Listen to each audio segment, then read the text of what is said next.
Matti, what in the name of... I'm kidding. Hi, Matti. Welcome back. Well, hi. Good to be back. So, you magnificent bastard, you have made another game, didn't you? Well, I was part of the team, but I did had my hand on its dialogue and this music that I composed and sound design. And you definitely had no hand in the character design, did you? No, none at all. Okay, not to be mean to you specifically, but that's probably for the best. Hey, right, so before we begin this, I just want you to know that I am very proud of you.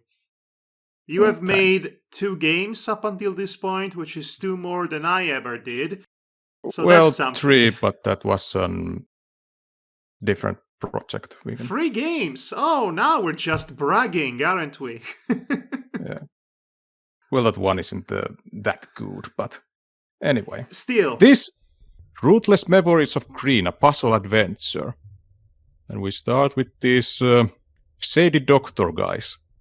So, you said that you made this in 9 weeks, which, first of all, impressive, because I'm seeing an actual vision and production quality right off the bat. 7 people in our team. This is an impressive animation already. Yeah, I agree. Oh! Artworks! Ooh, yeah. CG! This is our main character, Joey. I love it. This is nice. This is lovely. Good job, Matti. I mean, I didn't draw this one. Good job in general, in a general sense. Yeah. You and your crew did a good job.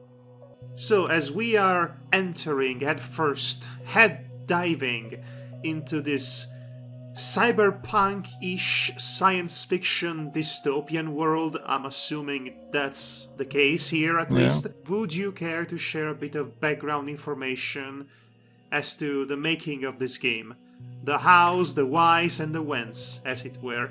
Yeah, this was part of this big university course that we had during the winter semester, where groups create video games, and I was part of this team where I wrote dialogue that you are currently seeing on the screen, and then I composed the music and did sound design.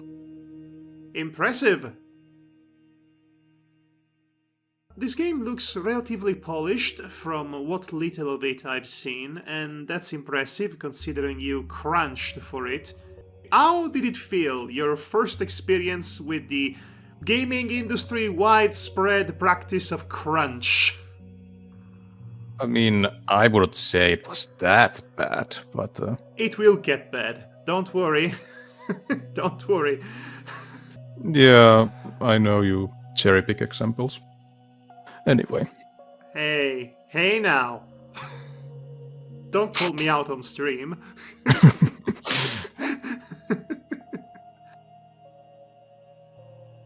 In case you were unable to follow it, Zoe has seen that she's a robot, and some other robot has welcomed her into existence. So far, so good. But she was unable to say Zoe's purpose because it was encrypted, so it might be for something important. She speculated she might be Dr. Streptocook's lab assistant, or something other I'm sorry. similar. Dr. Strictocock? Streptocook. I came up with the name. Dr. Streep? Dr. Streep? Streptocook. Dr. Streptocook? Yep. What does it mean?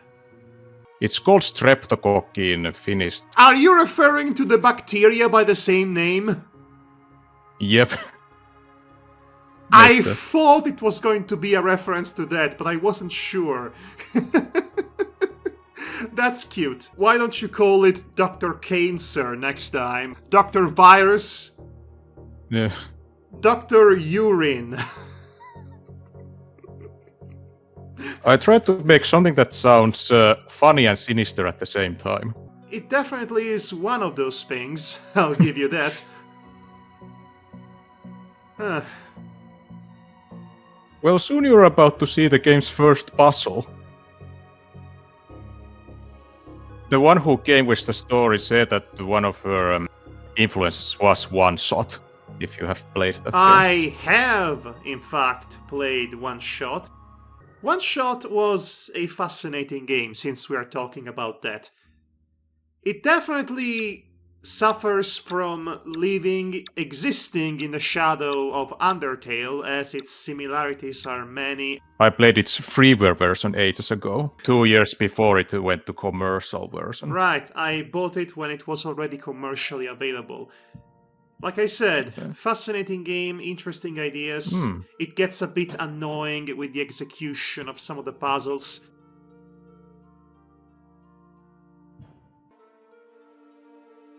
It's very good, but at the same time, it's very annoying. It's too much of a good idea that doesn't quite know when to rein itself in my estimation. Too meta for my taste. It's not the metatextual aspect of it, it's the implementation thereof.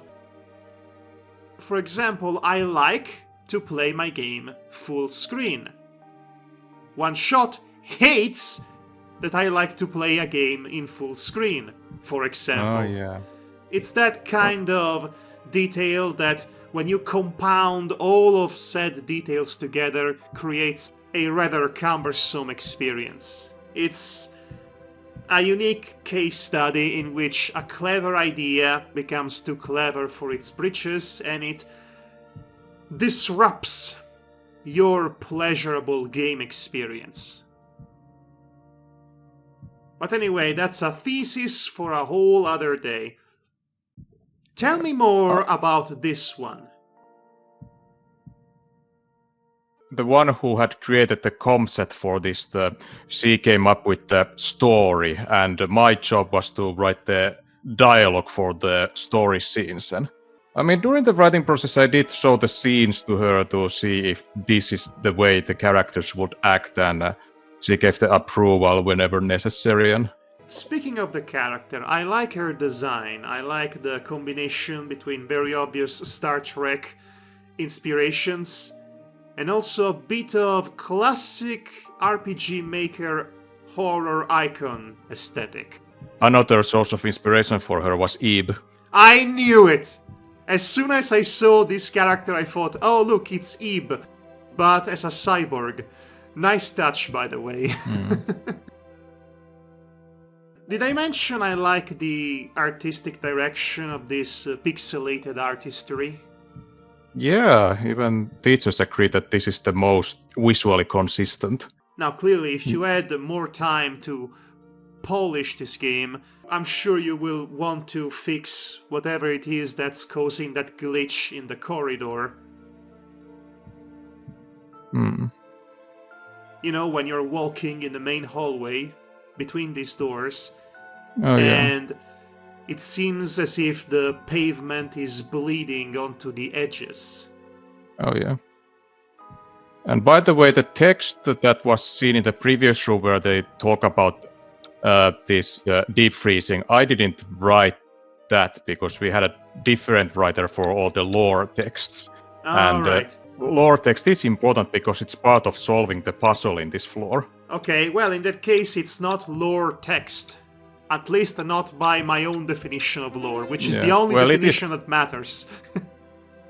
It is part of the puzzle design. That makes it a fundamental part of the design choices then. Lore, the way I see lore, it's optional backstory text. Okay. Do you recall the fishmonger analogy I made during our episode about Skyrim? Distantly. Right, it's been a while, so here's a refresher. A short one, that is. In my estimation, lore in the context of a narrative is not a fundamental building block to it. It's merely a optional content. It's akin to going to a fishmonger. It's akin to trying to solve a quest that requires you to go to a fishmonger. You go to the fishmonger, you resolve the quest, you move on, But as a nice bit of optional bonus content, the fishmonger hands you a book that's about the long and interesting history of fishmongering across the land. Now that's something that might interest you, but you don't really need to read that text in order to enjoy the main story, because theoretically the main story should be doing already a good job in its own right to get you invested in the world. That's my take on lore, at least. I understand it's a subjective take and not everybody will agree with me, but that's how I perceive it. You have mentioned that you're not that good with puzzles despite playing a lot of point-and-click adventures, but... You're taking that out of context, okay? So let me provide the context. I used to play a lot of adventure games growing up, yes. And my kind of puzzles were the item inventory puzzles. When I think of adventure games, I think of pick up object, put it in inventory, combine object in inventory with other object in inventory, distract an NPC, and get other object, and so on and so forth. You know, the classic fare of adventure gaming. The parts in adventure games that I've always hated were the logic puzzles. I never had the patience for them. So, do you think you could have easily solved those number puzzles we saw earlier? No, because I see numbers, I see math, and my brain instantly shuts up. I might figure it out with time, but I would not have the patience for it. I have recently played a really good game titled Signalis. Check it out, by the way. It's one of the best, if not the best, survival horror of the year.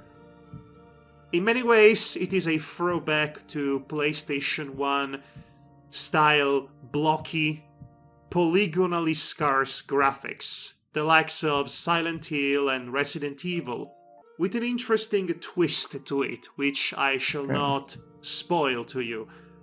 Okay, so that game, as good as it was, it had, unfortunately, the traditionally awful puzzles you would expect to find in a Resident Evil game.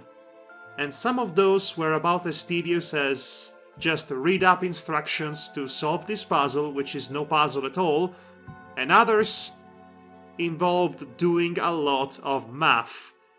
And I do not vibe with that, let me tell you. Yeah. And by the way, the other puzzle in that floor where we had to put those code numbers, you look at those lore books, the names of the patients, and then look in which gyrogenic freezers they are, and then take those numbers and put them in the code. That's nice. So, about this game specifically, I see that you've put this game on Steam. Yeah, it was in our school to require that we put them on Steam and put them in under the university's publications. And I see that it is intended as a chapter 1 of a longer story. She has written at least 6. That's nice. I'm looking forward for the Kickstarter campaign. Unfortunately, Finland is one of the countries where you can't do a Kickstarter campaign because of the laws are very tight, because according to Finnish law, you are not allowed to sell a product that doesn't exist. Okay, that is a good law in theory. But the downside, no video games will ever be made in Finland. Yeah, Because who's financing a video game in Finland if not crowdfunding? That's my question to you. That's my legitimate question to you, by the way. I'm not trying to be snarky, even though I always sound like I'm being snarky. Yeah. How are video games made, published in Finland? Yeah, they are... That's a good question, isn't it? Yeah, because they Madhog with the hard-hitting questions! Yeah, I mean, Remedy is the big, and Housemarque are the big boys and girls, and they have of course, Remedy. But outside of Remedy, which, as far as I know, is under the thumb of Rockstar, if I'm not mistaken. I'm not 100% sure if Indiegogo is fine or not. It's exactly like Kickstarter. There is no real difference. Yeah, though there aren't in the Indiegogo's pages any restriction on which countries you can start them. I'm not sure you can bypass a law like that. Well, how about this puzzle? Could you be able to solve this? What is this puzzle about? Well, you have to move the robots to those tiles where they are those pictures, and with the exact amount of movements that you can see in the screen. Yes. I think I can do it with time. It's almost never a question of will I be able to solve this puzzle. The real question is that do I care about solving this puzzle because I don't enjoy doing puzzles for the most part. And also it depends on the kind of puzzle. It always depends on the game and the kinds of challenges it can provide to me. If it entices me, then I will feel much more in tune with the kind of problem-solving skills it wants me to have. Although, like I said, if it's nothing but logic puzzles, I would not really enjoy it. I would not enjoy a Professor Layton game, for example, which is nothing but that kind of puzzles. Now, if it's puzzles that require you to interact with an environment in one fashion or the other, or maybe create some sort of circumstantial cooperation between you and other NPCs, then it can get interesting and enticing for me specifically, but again, as I said, it depends on a case-by-case scenario. Yeah. What do you think of the music so far? Oh, I will tell you what I think of the music once I can actually hear it in post-production. Because the way we have this all set up, I cannot listen to the music if I want the recorded commentary to be any good.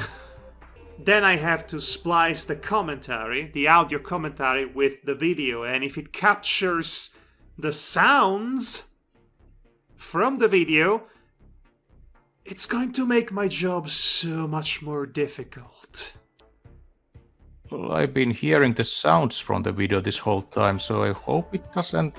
We have had this exact conversation before. If I am not hearing anything from your end, then it's not going to show up in the recording. Okay. So we are golden. Yeah. I appreciate the little exclamation point whenever you come close to objects you can interact. Yeah. Ib, One Shot, and definitely Star Trek are inspirations. She's clearly wearing a Star Trek visor. Oh, yeah. Yeah, I suppose there's also some Undertale DNA in this, but... What doesn't have Undertale DNA nowadays? Undertale has spread its DNA all over the place, like a gene spreader. It's one of the most influential independently produced video games, if not the most influential one of the past decade. It's the Binding of Isaac for anything that's not a roguelike, basically. Yeah. I noticed that you have more than one of these puzzles laying around. Yeah, this floor where they research robotics, then it's pretty much...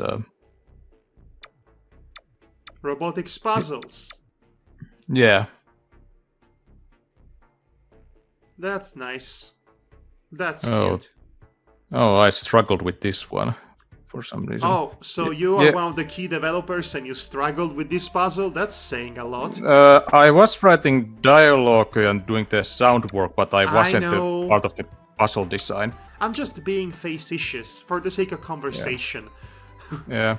There were 5 projects, but only 3 sound designers, so we had to do work with everything, and we were at recording studios for most of the time, so I wasn't present during the puzzle design sessions. I see you are very professionally compartmentalized. Yeah. I was mostly pleased with the soundtracks post-production. This is the first time in my compositions where usually I just do the music with my electric piano, but this time they were also post-produced with FL Studio. I was contributing with another student who had more knowledge on this kind of technical stuff. Apparently we are sponsored by Cars Incorporated. What's the name of the corporation? Yeah, CRAS, which is for Latin for tomorrow. I read it as Cars. I thought I was having a stroke. Oh, this seems significantly more complex than the other two. Yeah. Those black ones you can move one at a time, those blue ones move at the same time, and the red one moves in reverse. Oh, goody. I love it. I'm a big fan. Yeah. I'm being sarcastic. I don't know if it's obvious. So, is there any game you liked this year? Well, this past year, I should say. This will come out in January, at the very latest. I don't think I've played a game that came out this year. Yes, well, as I said, I played the Signalis, which, by the way, I fully recommend it to you. Yeah, it's on my wishlist. Also, if you like platforms and you are not allergic to the idea of a 2.5D platformer with light puzzle elements... Are you suggesting Clonoa? I am suggesting Clonoa, full head on, just bashing my head through your house door. It has been on my wishlist for a while, but I did manage to complete Celeste this year. Okay, that is the kind of precision platformer that would drive me absolutely crazy. Yeah, it was rough. It was rough, but that's the intended experience. So anyway, we have given battery to this robot gentleman, and he gave us a food coupon for a restaurant as a reward. Can we eat organic food? I mean, we haven't really discussed the logistics in a robot food, but there are certain types of robots. Well, I thought it that way, in the way that they kind of put some sort of charger on themselves and simulate the experience of food taste with their fellow humans. That makes sense. I like your thinking. I like that this robot man is named Bellamy. He was supposed to meet Dr. Streptocook, but he skipped the meeting. Dr. Streptocook. I still cannot believe you gave him such a difficult to pronounce name. For English-speaking natives, too. I mean, Streptocook. What's hard in that? Streptocook. It's fun to say.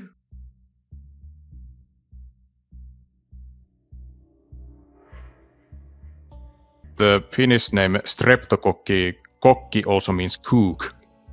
So yes, I figured as much. I figured there was a pun or two there. So he's cooking bacteria, is what you're telling me. Ooh, a robot soap opera.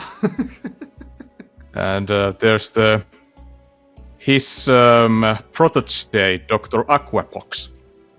Dr. Aquapox? Are you serious? I love it. Yeah. Dr. Aquapox. Oh, is he casting Dr. Chickenpox? Perchance. Waterpox is what we in Finland call chickenpox. Oh, right. Well, that makes it even better then. Dr. Streptocook. Dr. Aquapox. Yeah. Is there a doctor's seasonal influenza? No. But they do mention one other doctor, Dr. Venomstruma. Oh my gosh.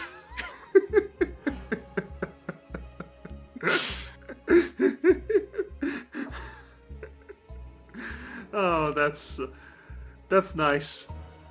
Dr. Hydrophobia, hello.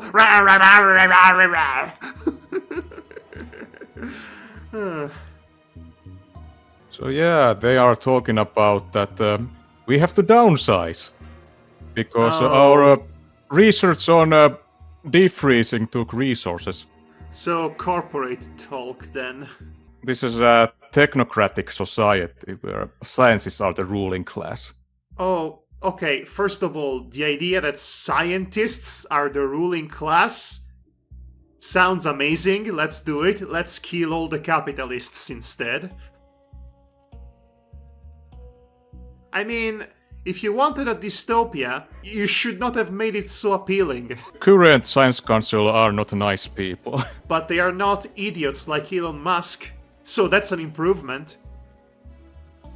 What's worse? What's worse? Competent but not so nice scientists ruling our society, discovering a cure to all illnesses, or idiot parasitic billionaires who don't know how to run a social app? Yeah. Because that's where we are right now. Dr. Streptocook doesn't understand the concept of pets. Oh, I've heard that one before. Pets are such pointless indulgence. Generally speaking, this is not a dig at your game at all, but in general, I'm so sick and tired of the trope of the smart person is mean and doesn't understand the fun. How about a smart person who's also nice and lively and love to hang out with me instead of treating me like I'm garbage and inferior because I'm not as smart as them? We don't need more Rick and Morty in our lives.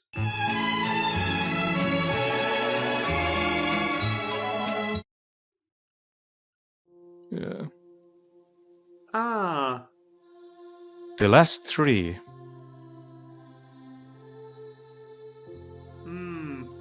There's this kind of an very moody score music.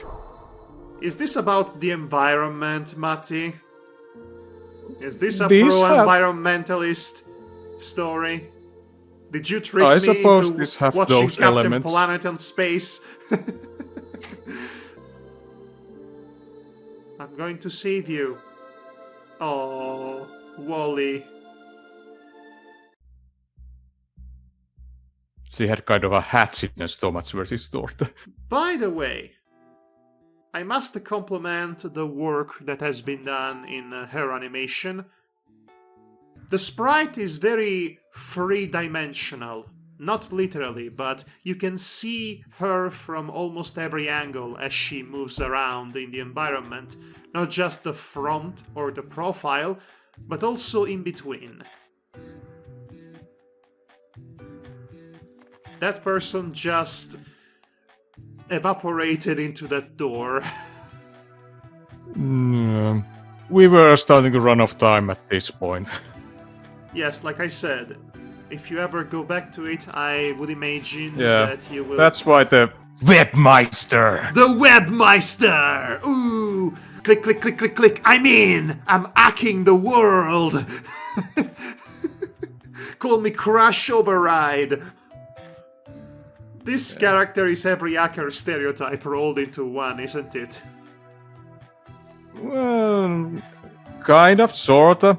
He uses big terms, but doesn't fully understand their meanings. Hoo! Look at me, I'm copy-pasting an NFT! Hack the world!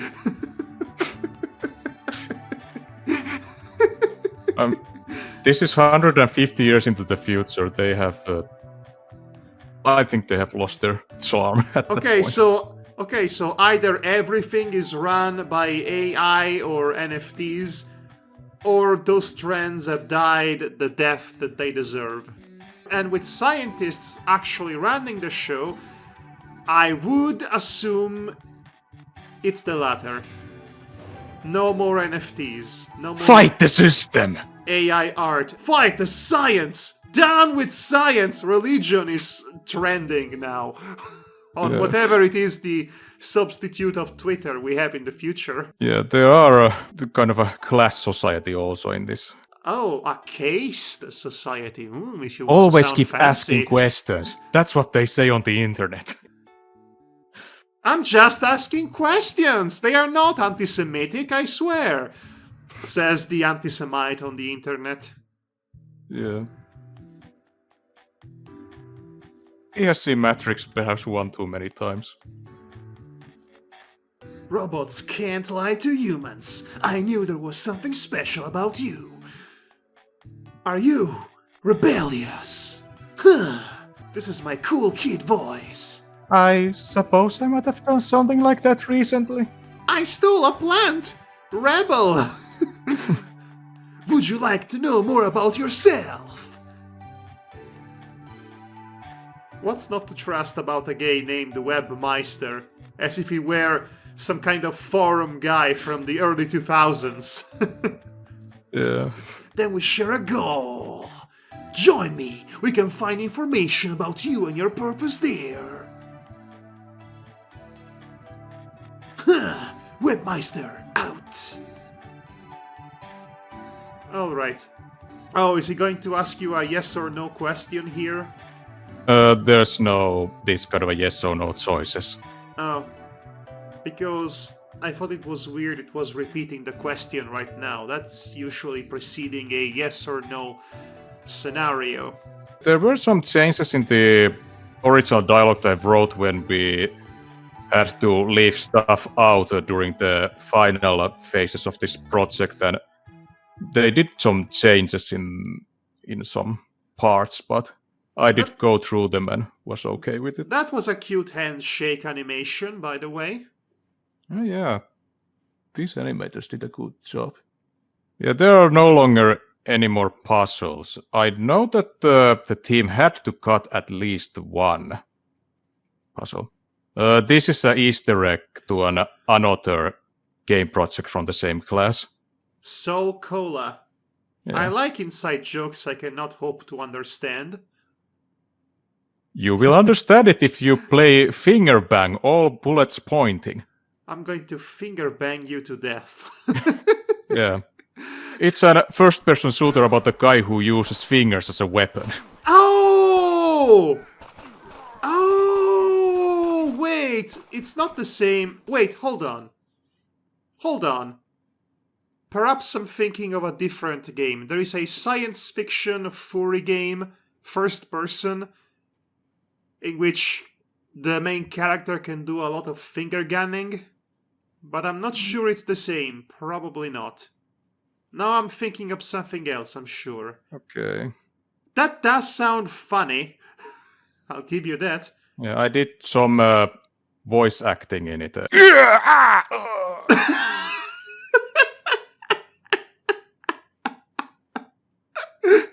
Matti, Okay, you had to forewarn me before you do that. Oh! Yeah. Ah. Yeah, there's a reading of the text and the history of why there are all those puzzles, because humans are the only one who can solve these puzzles. Scientists have taken care of that there wouldn't be any sort of AI uprising. Hold on a minute. Are those puzzles the real world equivalent of CAPTCHA tests? I suppose they are. Okay, you're logging in into this website. Make sure to locate all the images that have a bicycle in it, so that we are sure you're not a bot. Can you spell out these letters in the box? Arrange these robots in right order in order to prove you are human. That's hilarious. I appreciate the fact that you are not letting the temptation to artificially pad out the length of this game by adding more pointless puzzles, because that's always a point of contention when it comes to game design. That allows me to enjoy more the story and your beautiful writing. I'm sure. Hmm. Actually, I'm not reading all of this, if I'm being honest. I'm too Yeah. busy commentating with you on it. But I'm Oh no, sure you did your alarm! best. There weren't any alarm algorithms in the code. Hello, this is an alert. There has been a theft down on the floor. Now there was it. Goodness, this is not a robot, is it? This is a robot. Okay, well, in that It's the case, same robot that greeted us in the beginning. reprise. Reprise robotic voice. Hello, I am not GLaDOS. I am not here to make your life a living hell. There will definitely be cake. This was a triumph. I'm making a note here. Huge success. Okay, so recently I played Evil West. It's a very fun throwback video game with modern sensibilities. If you are in the specific mood to play an action violent game from 15 years ago, which in itself is aping summer blockbusters from 20 years ago, but you would like it to be more similar to Doom Eternal except in third person, then Evil West is the game for you. The villain of the piece sings her own song for the end credits in what is obviously a reference to Portal. That was a nice touch. Okay, now we see Dr. Streptocook. Dr. Streptocook! He is the leader of the Science Council! Streptocook, the one who wanted to get rid of... Yeah, rid of what, Zhao? Yeah. This is my voice. Now that you are here, I can finally turn this unpleasant sound off. Why does he look like Joe Biden without a chin? Actually, he looks like Emperor Palpatine, come to think of it. That form. Are you a human? I mean, in the technical I am the sense, next step in the journey of humanity. The first specimen in history. Oh no, it's this kind of villain, huh? Okay, I see. I see you, Matti. I hate to interrupt your speech, sir. Except I do love it. But we have to take something or the other. So you better not get in our way, or you won't like me when I'm angry. Uh-oh. Oh boy. Oh. Pathetic. Huh. Pathetic. Point of view. Huh. Pathetic. Steps on you. Yeah.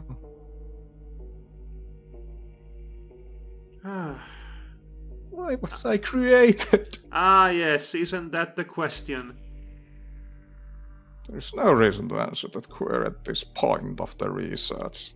Oh, look at me, I sound all so pretentious.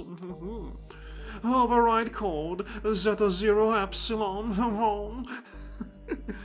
Do not resist, preventing the hatch from opening may cause your inner mechanics irreversible damage. Wasn't there a less clanky way of conveying that? I heard you talk with that other person. You want to destroy it. But of course, soon enough our research will make its function obsolete! There is no reason to preserve things that are no longer needed. Dr. Streptocook. Such is evolution, and I am into eugenics. Oh, so into eugenics. Oh yeah, that thing. That thing, yes. Oh, you are cruel. I would let you have it. Oh, give it here, lady. Don't you see, I'm Dr. Octopus, which makes me so cool. I am simply pragmatic. So, Yeah. the vent, now! Ooh, act the world, hashtag act the world. One of the design philosophies was that there's not going to be any battles in this. That's for the best. I like my game to have a consistent vision, for the most part. No, it's just that I've never seen one in real life. Oh my gosh, it's glowing! Oh my gosh, it's radioactive! Smashes it. Throws it into outer space. Phew, we're safe now!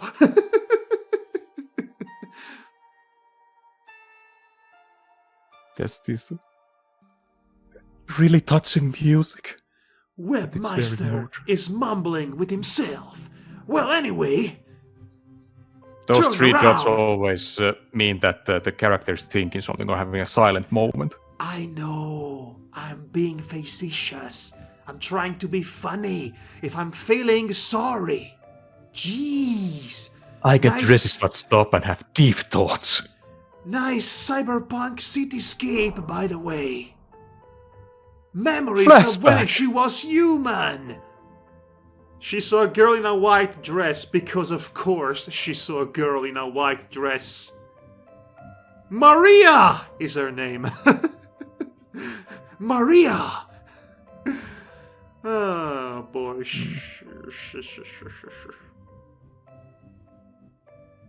They speculate it's a flashback to her former owner. A former owner?